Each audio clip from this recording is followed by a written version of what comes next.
Pour leur rôle présumé dans le coup d'État du 17 septembre, la justice du Burkina Faso a inculpé mardi 6 octobre 2015 le général Gilbert Diendéré et Djibril Bassolé, l'ancien ministre des Affaires étrangères.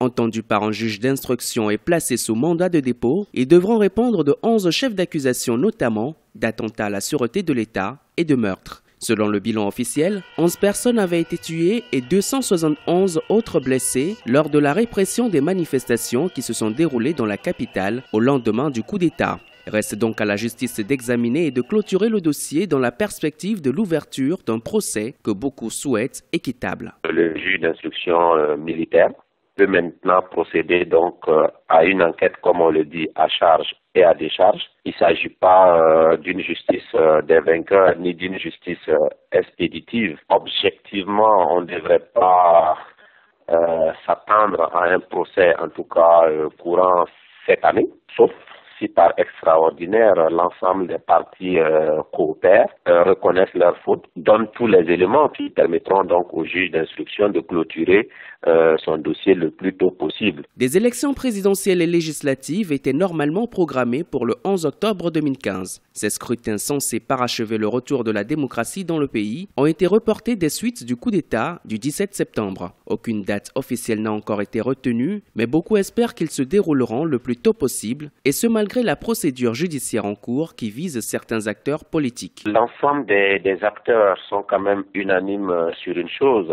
c'est que les élections doivent avoir lieu au plus tôt possible et en tout état de cause en 2015.